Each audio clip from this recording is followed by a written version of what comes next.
Week. There's the music. Here we go.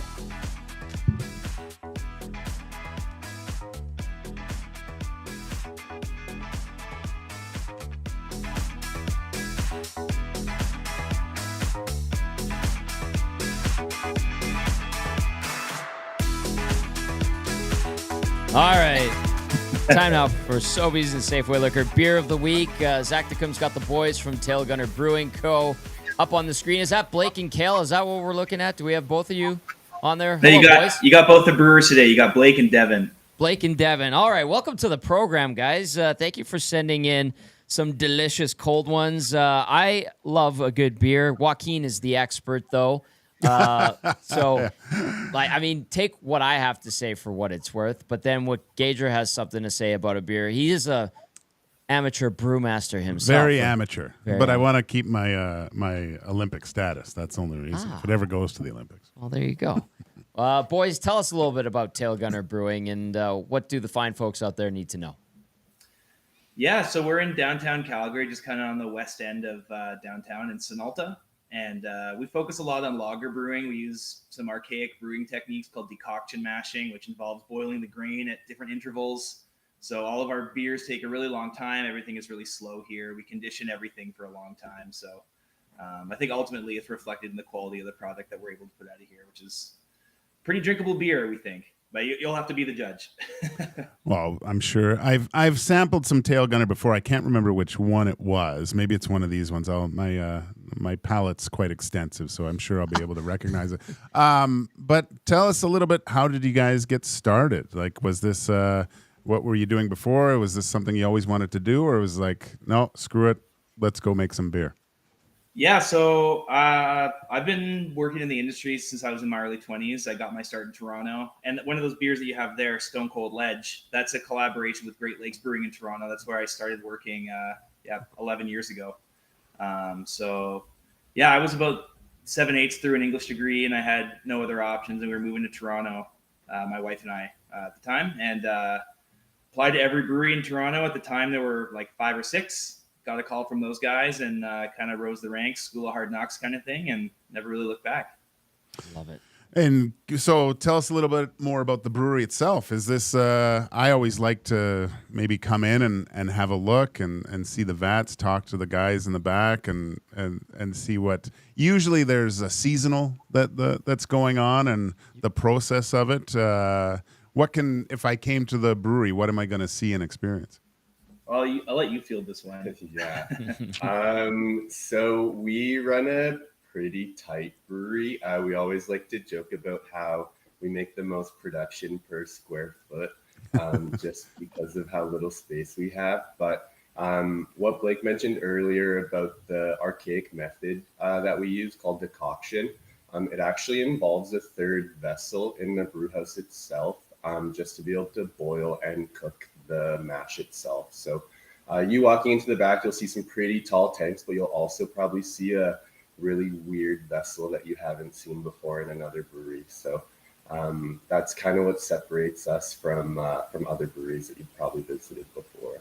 I love it. Mad scientists back there. Just great. Like, I see you walking into a brewery and weaseling your way into the back for some free flats. Like, that's just you. Oh, I always think of and I'm dating myself, I know, but Strange Brew and falling into the vat.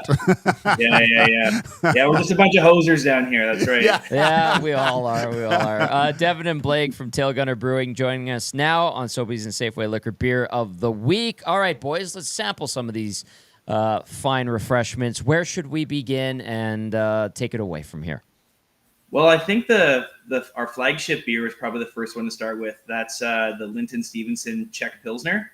That's kind of the navy blue can. The one over from that. Yeah, there you go. There we go. I'll pass that along to Gager. Tell us a little bit about it. Yeah, so when we were building the brewery, we got going 4 and a bit years ago here. And that's at that time, craft beer was really exploding in Calgary, and everybody was brewing hazy IPAs and fruity sour beers. And from the get-go, we thought, you know what, we're going to zig where other people are zagging, and we're going to focus our attention on lager brewing. So prior to that, I'd done some traveling in Central Europe and to Czech Republic and got to go to Pilsner Quell. I'm not sure if you're familiar with that. Yes. But yeah, at the you do a tour there. They do a traditional production in the caves underneath the brewery still. So, they kind of take you around the whole brewery. At the end, they give you one beer that's open fermented from a big wooden barrel. And honestly, they could serve you anything down there. You're so thirsty at that point, it would taste like $1 million. It just so happens that it's one of the best beers you'll ever have in your life. And that was the light bulb moment for me. I was like, this is the kind of beer production I want to be pursuing for sure. As someone who appreciates a good Pilsner and a Kolsch and generally sticks with lagers, I'm very much looking forward to this. Yeah, it smells great. We're going to send out the absolutely heartbroken after it today. So cheers to the Gaudreaus.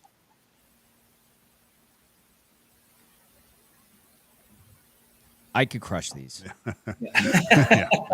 That's all day, all weekend long. Yeah, Sweet. you after what you mentioned and everyone kind of doing the hazy IPAs, the sours, this is a traditional Czech Pilsner beer. What am I getting at the finish? Because you get a little kick at the finish. Am I describing that right, boys? How would you describe it? I think so. So traditionally, Czech beer is hopped a little bit higher than German beers, but the thing with Czech beer is the water over there is quite soft. So without the minerals in the water, you can kind of hop the beer a little bit more highly, but it doesn't come across as being astringent or too bitter. Mm-hmm. So we're fortunate here at Tailgunner. We have a reverse osmosis water system. So we replicate the water profile from Pilsen, Czech Republic. I love that. So the hopping process it's a dry hopped late before. When do the hops actually go in? All during the boil. So we don't do any hopping during fermentation or post fermentation. It's all during. We do a traditional 90-minute boil on all of our lagers. So we hop a couple times throughout that process. So we do an early addition and then an addition, a couple additions right near the end of the boil. And are they traditional Czech hops that you use with these too? Cool. Nice. Cool. Yeah, cool. we use 100% Czech raw materials. We get Czech malted barley, floor malted barley, and Czech hops as well. So it's a little bit more expensive and more difficult to procure than stuff that we could get locally, but we think it makes a difference in the final product for sure. Something Jaromir Jagr would even enjoy. Derek Van Dies from NHL.com was just in Prague, and he came back. He's like, I went to a bunch of pubs in the 3 days I was there. The beer is on a whole different level. Well, our buddy Ladislav Schmid, who's no stranger to Calgary as well, he has strong opinions of a lot of regular Canadian beers as he should. As he should. All right, boys. Devon and Blake, take us to our next beer to sample. Yeah, I would say you probably want to do the Stone Cold Ledge. That's the one with kind of the blue and white can. Yep. Yeah. So you mentioned dry hopping previously. So this is essentially a riff on the Linton Czech Pilsner that you just had. So the base beer is pretty similar, but for the hops, we use a Japanese hop called Sriracha Ace. And this is based on a beer that I used to brew when I worked at Great Lakes about 10 years ago. So the beer that we brewed there is no longer in production.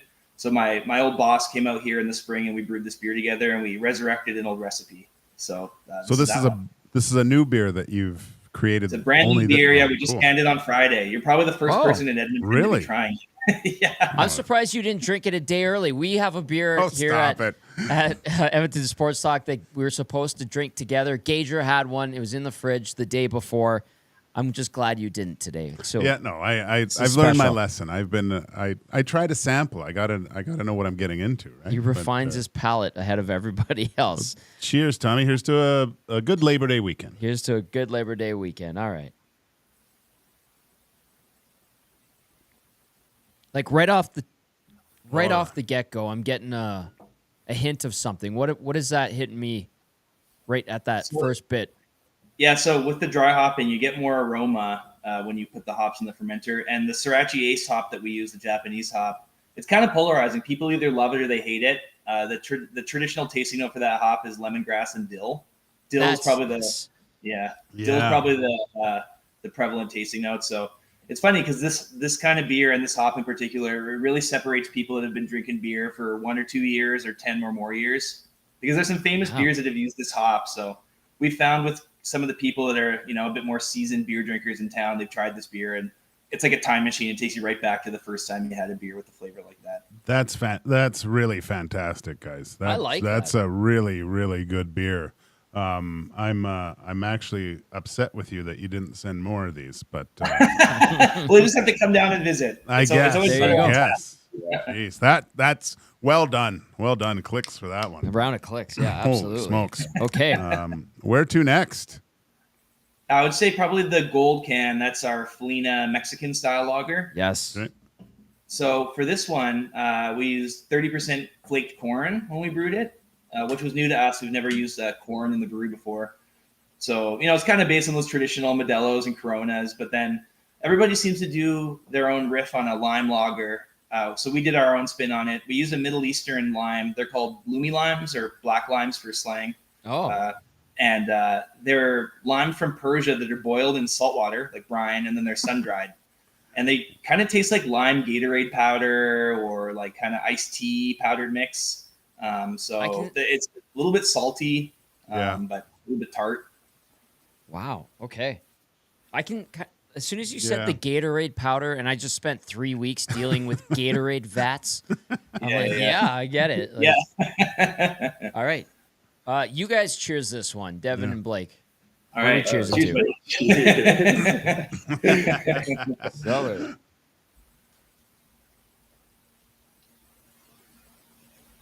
It's kind of refreshing. Yeah, a little salt. Yeah, that's. I've never had the flaked corn. Is interesting to me. That's. You guys are the mad scientists there. That's. Yeah. This is great. Corn's kind of funny because it lightens everything up, right? It's not quite as bulky as not that I would consider an all barley beer bulky, but you can taste with the corn, like it's significantly lighter on your palate. Definitely. That's it's what's very, very light, like light tasting. Yeah. Yeah.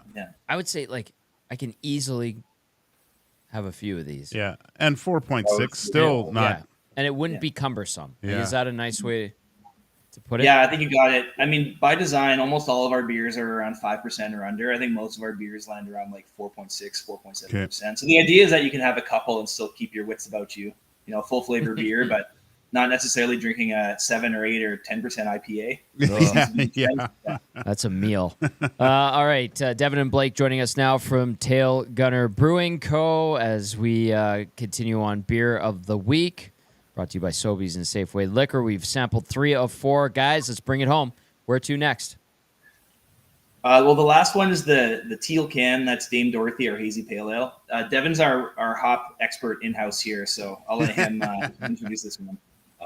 So this beer was designed to be more reminiscent of the original kind of hazy IPAs, hazy pale ales from probably 10-ish years ago. So Okay. Still juicy, tropical fruit forward, but also a nice balance of pine and some bitterness as well to it. It's based off of a pretty famous beer brewed in Vermont called Edward from a brewery called Hill Farmstead, which is one of our favorites and probably one of the more influential beers in beer history. So wanted to kind of do our take on that and mix some new school haze with some old school haze. I'll throw this at you guys. The hazy IPA, is it becoming more popular? Is it like guys and girls wanted to dabble in IPAs, but it's kind of your first toe in the water type of thing when it comes to not just diving in with a thick, heavy IPA? Is that a fair way to describe it? Yeah, I would say so. IPAs of the past kind of originated in the West Coast. So those IPAs were a lot more bitter. And then probably about 10 years ago, the kind of New England, East Coast area in the States started to experiment with their own style of IPA where using the super soft water that they have and using some new kind of more fruit forward as opposed to pine and dank forward hops. So kind of progressed into the hazy IPA that we know now. And I think lots of people just really enjoyed the approachability of it. Yes. Less bitterness, more drinkable, slightly sweeter, as opposed to super dry and bitter like an old school IPA. I always like to get into you go into the stores, you look at the cans, the ones that pop usually draw your eye towards them. What was the looking at Dame Dorothy. What? Why was? Who did the artwork first of all, and why this type of label on this beer? Yeah, so when the brew was getting going, the owners here, Kale and Mike, they'd be able to speak more to that. But the whole Tailgunner thing kind of harkens back to the greatest generation in the 1940s. With everything that was going on in the world at that time, people kind of had to band together and and work together to kind of persevere through World War II and all that stuff. So I think the idea is that like Dame Dorothy kind of tries to embody the spirit of that time and that generation. Cool. Badass name, badass beer. You got the last cheers there. Just everyone, stay safe this weekend. Have a great Labor Day weekend, and let's look forward to a prosperous fall together. I love it. Nicely done, Gager. Cheers. All right, let's try this hazy IPA. Oh, that's my favorite. Like a juice box. Oh, it's great. As soon as I cracked it, guys, you could smell the citrus and pine right away, and I that's so good. Great job. I had a different Tailgunner, I think. I probably had too many of them. Usually I indulge a little bit too much. But this is a fantastic job. Can you what beer is the Sobeys at Sobeys this weekend at Sobeys Safeway Liquor? Yeah, the one that you're holding there, the Linton Stephenson Czech Pilsner. Okay, So. perfect. Go pick them up, $16.99. You're saving a couple of bucks there on a 4-pack. Fantastic beer. Boys, before I leave you, we're going into a Labor Day Classic. What's going to happen between the Stamps and the Elks this weekend? I don't know. I'm a Lions fan, so don't ask me. Nice. All right. Touchdown. Well, he's from the mean streets of Kits. Yeah, that's Yeah, right. right on. Yeah, I've got old family that played for the Lions, so yeah. Oh, no way. Yeah. I grew up watching CFL with my dad, but I'll call my dad. I'll ask him later. He'll know. He's a big CFL apologist. Yeah. I love it. I love it. You know what? The rivalries on the field may be strong and passionate, but the love when it comes to beer in our great province remains and is constant. So, boys, great job. These are delicious beers, and thanks for hopping on to give us the story and a little taste. You got it. Thanks for having us. Thanks Appreciate for it. having us. Thanks, guys. Awesome. There's Devon and Blake, Tailgunner Brewing Co. down in Calgary. Fantastic beers. Honestly, They're really good. I mean, I know people, and I've had friends go, Gager, are they that good? And I'm like, They are I'm good. serious. These are very unique. And like they said, the thing, there's a lot of sour beers, Yes. a lot of these are, and the one that's on sale at Sobeys Safeway Liquor, the Czech Pilsner, that is perfect for Sunday and Monday because it's going to be hot. Get those nice and chilled, and you will not, I guarantee you will not regret having 4 of those in your fridge on those days. Linton Stephenson is the beer of the week, and $16.99 Sobeys Safeway Liquor. And if you want a GC to Sobeys Safeway Liquor, text in to the Paris Jewelers inbox, 780-218-9999. Beer me. Beer me. Beer me. We want to hook up a GC there. This has been a great show. Gager, always fun working with you. Yeah, man.